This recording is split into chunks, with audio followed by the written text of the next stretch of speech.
Você não vai acreditar no que eu trouxe com exclusividade nesse vídeo para você ver. Exatamente isso, eu trouxe aqui o vídeo dos deputados e senadores entregando e protocolando pessoalmente junto ao Pacheco, exatamente isso, lá no Senado, o pedido de impeachment do Alexandre de Moraes, tá? Então, presta muita atenção para tudo que você está fazendo aí, para que você possa ver esse vídeo, né? Que o vídeo traz direitinho o pedido, né, que todos anseiam, que é justamente o impeachment do Alexandre de Moraes. E olha qual foi a resposta do Pacheco, tá? Achei que foi uma resposta diferente das outras, né? Ele está sentindo a pressão popular nas ruas, tá? Então já aproveita e se inscreve no canal, já habilita o sininho rapidinho e já vem comigo aqui. Em que demonstra que as provas estavam sendo fabricadas com um objetivo que não é o objetivo da lei, né? São fatos que estão ali elencados, que não tem qualquer tipo de embasamento legal e que trazem um prejuízo não apenas para cada um de nós, mas para a nossa democracia e para todo o país.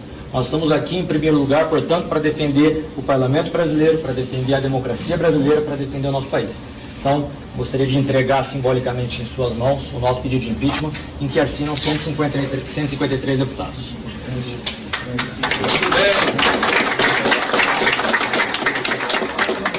Apenas para complementar, presidente, falando aqui pela liderança da minoria, nós queremos dizer que esse pedido dirigido ao Senado, a Vossa Excelência, como presidente do Congresso Nacional do Senado, vem para fortalecer o parlamento.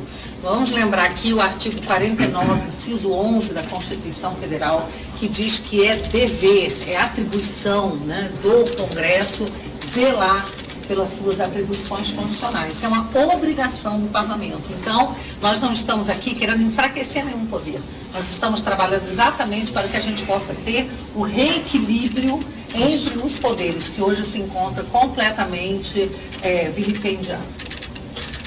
E acrescentaria, presidente, antes de passar para os senadores aqui, que efetivamente depois vão fazer o julgamento no Senado, que a manifestação de sábado demonstrou como a população brasileira, muito além de um espectro ideológico, está revoltada com a perda das liberdades no Brasil. A censura do X nos colocou lá de China, de Rússia, de Irã, culminando apenas num processo de censura que vem sendo implementado no Brasil desde no mínimo 2019. Então fica aqui o nosso protocolo simbólico, em seguida a gente faz o protocolo oficial também, presidente, e a exigência, na verdade, do povo brasileiro, né, de que esse processo tome o seu rumo no Senado da República. Senhor presidente, em nome dos senadores da oposição e como líder da oposição, eu queria fazer um pedido ao presidente do Senado Federal, uma vez protocolado o pedido de abertura de processo de impeachment no âmbito do Senado Federal, que desse encaminhamento a esse pleito, que é um pleito não apenas dos deputados, mas de representantes da sociedade, como diz a lei, qualquer cidadão brasileiro, no gozo dos seus direitos políticos, pode oferecer denúncia contra altas autoridades da República. E o pedido está sendo protocolado, o pedido que a oposição faz é que, como presidente do Senado Federal, possa dar andamento. A gente sabe que as fases do processo, nós já tivemos experiências no passado, das fases do processo, do recebimento pela mesa, mas que a autoridade do plenário do Senado Federal seja, nesse caso, em face da gravidade das denúncias apresentadas, que o plenário do Senado Federal possa ter a oportunidade de debruçar sobre esse tema. Embora nós temos o regimento que trata disso, nós temos a Lei 1079 de 50 que trata disso, e nós temos uma DPF que acabou dando os contornos de como deve ser a tramitação de um processo de impeachment, seja com relação ao presidente da República, seja com relação a ministros ou ministros do próprio Supremo Tribunal Federal. Então, apelo da oposição a Vossa Excelência é que dê andamento a esse processo, que dê o encaminhamento regimental, legal, formal, para que o plenário tenha a possibilidade de se manifestar sobre esse pedido. Mas, desde logo, agradecer ao presidente do Senado por receber. Esse pedido poderia ser apenas protocolado na Secretaria-Geral do Senado, mas Vossa Excelência fez questão de aqui receber, a gente agradece. Pede agora apenas celeridade no andamento dessa petição. Muito bem. Bom, muito boa tarde a todos. Eu quero dizer em nome da presidência do Senado.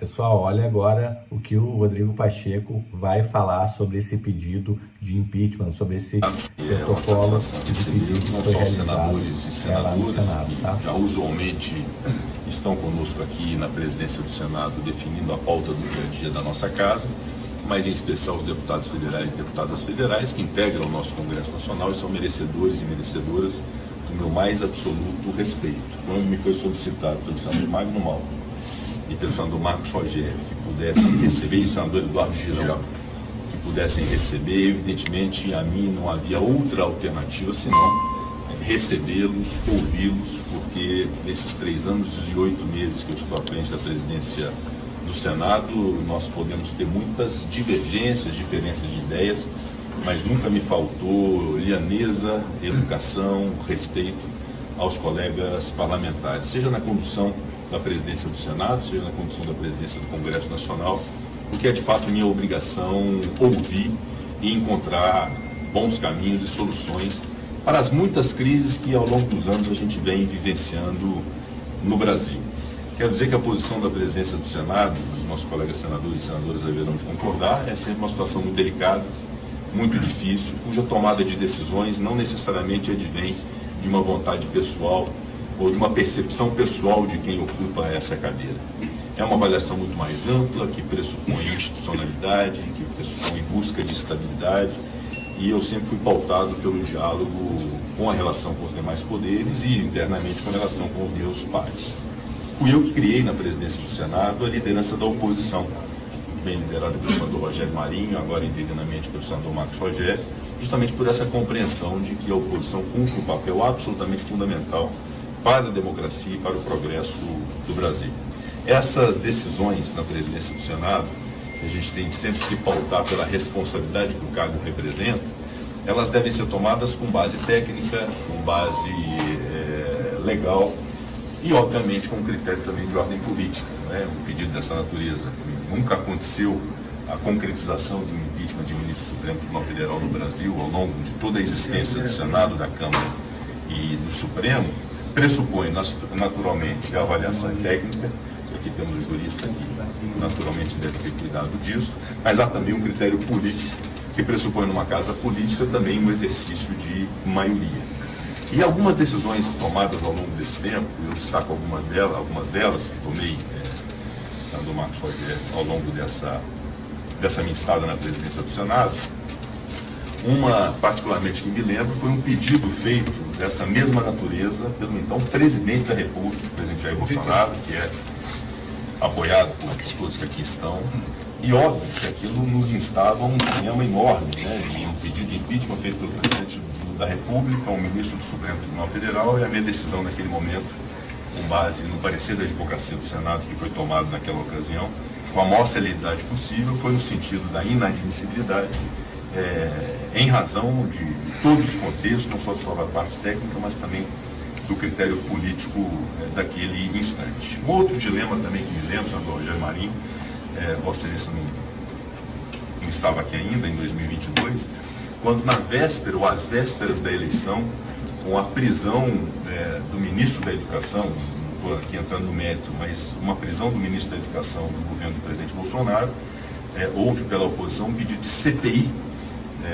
para a apuração dessas questões do MEC. E a minha decisão, tanto quanto foi aquela em relação ao pedido de impeachment do presidente da República em face do ministro Supremo, a minha decisão foi que naquele período eleitoral nós não faríamos uma comissão parlamentar de inquérito, cujo desdobramento, cujo desfecho seria naturalmente de índole eleitoral e interferiria nas eleições. Então, como essas decisões, outras tantas foram tomadas, e de minha parte sempre com muito critério, com o máximo de isenção possível, o máximo de imparcialidade possível. Alguns criticando, dizendo em hora que era favorecido, outro era favorecido, outros criticando porque não se favorecia eles próprios, mas sempre tomando essas decisões com bastante honestidade intelectual, com bastante critério técnico e com critério político. Um pedido dessa natureza Naturalmente, ele deve ser submetido à Advocacia Geral do Senado, que deve fazer um parecer a respeito dos aspectos técnicos e legais em relação ao pedido. E eu acho prudente, em razão da dimensão do que aqui está exposto e do que isso representa, que possamos ampliar esse debate à mesa diretora do Senado Federal e ao Colégio de Líderes, para que possamos também ter uma compreensão por parte do todo do Senado Federal em relação às repercussões desse pedido e à natureza dele. Por isso, nesse momento, eu quero dizer que recebo, aguardo o protocolo, tomarei as providências para ter uma aferição em relação aos critérios técnicos e a critérios políticos em relação ao pedido. Espero muito em breve poder ter uma decisão que naturalmente será uma decisão fundamentada em respeito, sobretudo, àqueles que estão requerendo, que são parlamentares tanto quanto eu.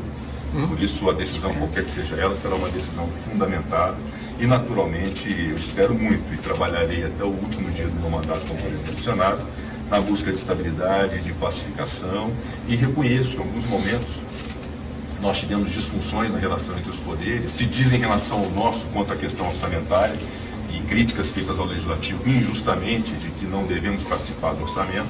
Eu tenho defendido muito, inclusive junto ao Supremo Tribunal Federal, esta prerrogativa do Parlamento de poder participar do orçamento. Assim como faço críticas também ao Poder Judiciário, todos aqui são testemunhas disso. Em alguns momentos recentes, eu fiz as minhas críticas de interferência no Poder Legislativo, como quando houve a decisão sobre o marco temporal. Todos esses três temas eu pude não só discursar, mas tomar providências efetivas em relação ao marco temporal, com a derrubada do veto presidencial fazendo valer a lei. E uma outra dimensão também, em relação à minha defesa que fiz, e quero ser muito honesto com todos, especialmente com os meus colegas senadores, os que votaram em mim para presidente e os que não votaram. Eu subi à tribuna do Senado Federal no dia 1º de fevereiro de 2023 e destaquei que alguns pontos mereceriam de nossa parte o nosso dever de legislar. Um deles era a questão das decisões monocráticas do Supremo Tribunal Federal, que não podem reconhecer a inconstitucionalidade de uma lei votada nas duas casas, sancionada por um presidente da República, e um único ministro desconstituir essa realidade política de dois poderes. Então eu defendi essa PEC das decisões monocráticas, ela foi aprovada aqui com uma apertada maioria no final do ano passado, e hoje está na Câmara dos Deputados, atualmente na Câmara dos Deputados, para ver essa análise. E, igualmente, a questão dos mandatos, que também defendi publicamente da tribuna, onde pedi o voto naquele instante para presidente do Senado Federal, sempre numa compreensão muito clara e muito honesta com todos, de que considerado aqui o impeachment de ministro do Supremo Tribunal Federal não era um caminho de solução, e sim o nosso dever de legislar. Então, isso, naquele instante, eu sempre abordei de maneira muito clara aos meus pares, inclusive antes de ser eleito e antes de ser votado na minha reeleição a presidente do Senado. Eu gostaria também de invocar essa realidade apenas para dizer que há pontos de minha parte de muita crítica na relação com os poderes e no próprio comportamento dos poderes, e busquei, através da PEC das decisões monocráticas, na defesa dos mandatos de ministro supremo, na própria defesa sobre a limitação do alcance ao Supremo Tribunal Federal, a partir de uma redução da legitimidade ativa das ações que possam ser processadas na Suprema Corte, que nós possamos ter um caminho de melhor equilíbrio, de melhor regulação nisso. Mas, obviamente, não nego o direito aqui exposto de um pedido dessa natureza, e me cabe, obviamente, uma avaliação que será, naturalmente, qualquer que seja o desfecho, a mais isenta possível, a mais honesta possível sobre todos os aspectos. Por isso eu queria agradecer a todos e me permito fazer essa reflexão. E, por último, gostaria também de fazer uma reflexão para os nossos colegas parlamentares sobre a própria lei do impeachment. E em algum momento, quando fiz a comissão de juristas, apresentei um projeto como de minha autoria para a modernização da lei do impeachment, que é de 1950, inclusive quanto à legitimidade de se admitir ou não o impeachment. Houve, de certo modo, muita objeção à tramitação dessa lei, numa crença equivocada de que isso era algum tipo de proteção institucional a alvos de processo de impeachment. Absolutamente não é, muito ao contrário. Moderniza os tipos de crimes de responsabilidade, moderniza o procedimento de processamento. Nós já tivemos processo de impeachment da ex-presidente da República com uma série de lacunas, porque a lei não prevê determinadas situações nesse processo de impeachment. Então há também, eu quero pedir a atenção dos senhores, além da questão das decisões democráticas, de mandatos, de legitimidade ativa das ações do Supremo, também essa modernização da lei do impeachment, que reputo relevante para um futuro próximo de termos um melhor equilíbrio. Mas, finalizando, a análise será feita com toda a prudência, com todo o zelo, sobretudo com todo respeito e com muita honestidade de minha parte, especialmente em deferência àqueles que a legitimam, que são meus colegas parlamentares. Presidente, com todo respeito, o senhor avalia que o ministro Alexandre de Moraes desequilibrou essa balança, que ele extrapolou as suas habilidades, isso como nosso presidente, o senhor presidente do Congresso Nacional. E a gente sente esse clamor da rua, desse desequilíbrio institucional. Nosso país nunca esteve tão desmoralizado como está agora. Político e como cidadão. Não acredito. Pessoal, você vai, né? Aí, assim, com todo respeito, aqui é inapropriado esse tipo de sabatina ao presidente do Senado. Aqui é um ato de protocolo. Exatamente. Ele fez questão de fazer aqui algumas exposições, mas aí como líder da oposição no Senado Federal, eu diria que não é... Não, mas aí na sessão do Congresso Nacional, quem quiser fazer questionamento... Eu me permito, de fato, transformarmos numa discussão, isso pode, na verdade, frustrar. Na sequência, não vamos fazer razão a de ser discussão do à imprensa lá fora. Estou também à disposição para qualquer tipo de questionamento. Eu sempre tive muita prudência ao avaliar impeachment em relação a atos jurisdicionais. Considero que decisões judiciais, por mais equivocadas que sejam, são passíveis de recurso. E é inusitado pensar por decisão jurisdicional na cassação de um ministro, quando outros ministros ratificam a mesma decisão. Isso significaria dizer que os outros ministros, por esta mesma razão, poderiam ou deveriam ter o mesmo destino de cassação, por exemplo. Então, o impeachment pautado por decisões jurisdicionais é algo muito sensível. No fundo, eu quero invocar também, sem me antecipar, evidentemente, que eu vou analisar o pedido, mas uma fala recente do ministro Marco Aurélio Mello, já aposentado do Supremo Tribunal Federal, dizendo que o papel precípio do equilíbrio do Poder Judiciário é do próprio colegiado, que tem a sua força de desconstituir decisões que sejam eventualmente ilegais ou inconstitucionais. Então, esse papel do colegiado do Supremo Tribunal Federal é algo que nós não podemos deixar de lado ou suprimir do raciocínio, sob pena de cairmos mesmo nessa inusitada situação de uma decisão judicial confirmada pelos demais ser uma razão de ser de um impeachment de um magistrado, quando outros a tenham confirmado também. Então, é só essa prudência que nós temos, que é uma questão mesmo lógica, jurídica, técnica. Eu vou ter todo o zelo para agradecer a presidência a resposta, é porque ele já colocou.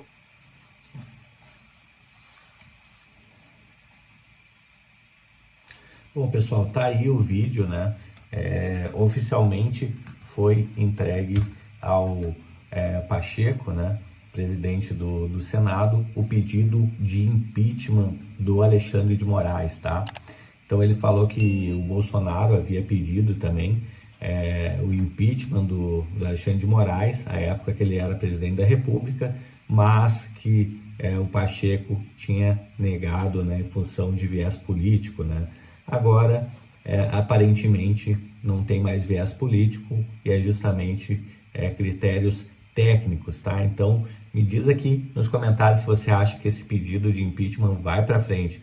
Pelo que o Pacheco falou, agora os advogados do Senado vão verificar as questões técnicas, né, do pedido de impeachment, né? Ele vai seguir um rito aí, eu vou trazendo atualizações para vocês sempre que acontecer alguma nova atualização, ok? Então, vamos para as próximas notícias aqui. O Bolsonaro ganhará 15 mil reais após Lula acusar sumiço de imóveis. Não sei se vocês recordam, logo que o Lula assumiu, em 2023, né?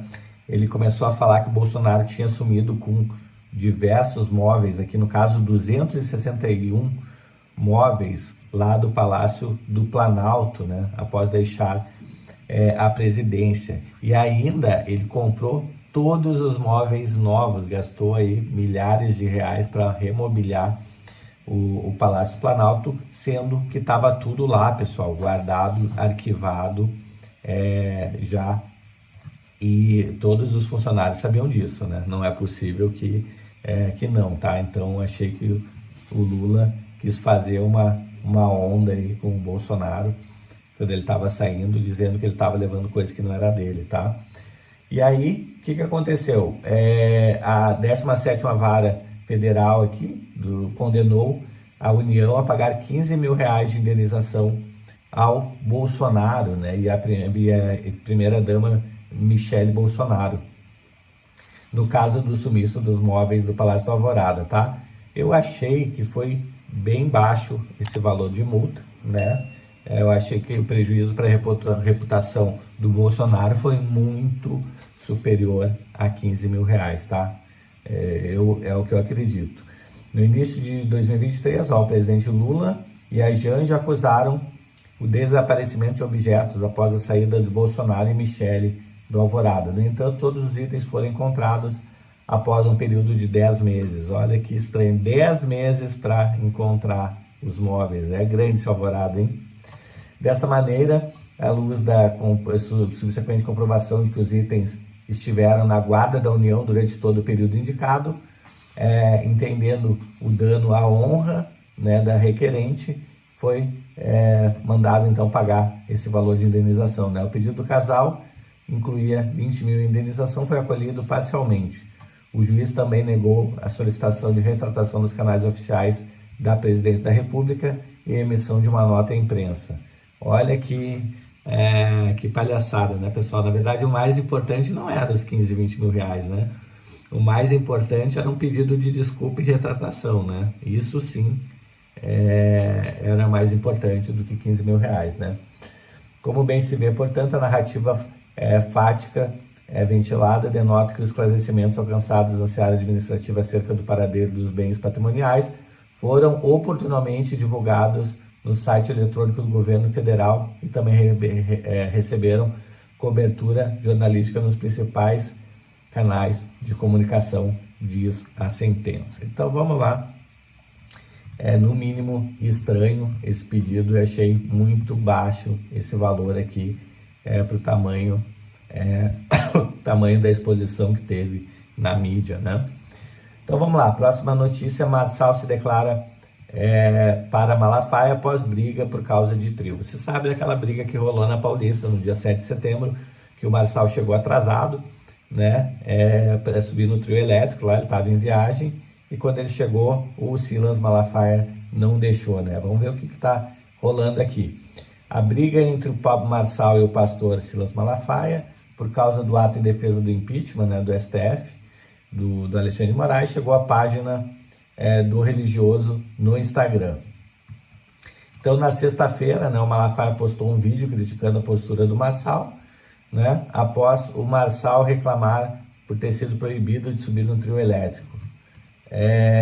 Então, Malafaia seguiu o tom crítico de Bolsonaro e também disparou contra o Marçal.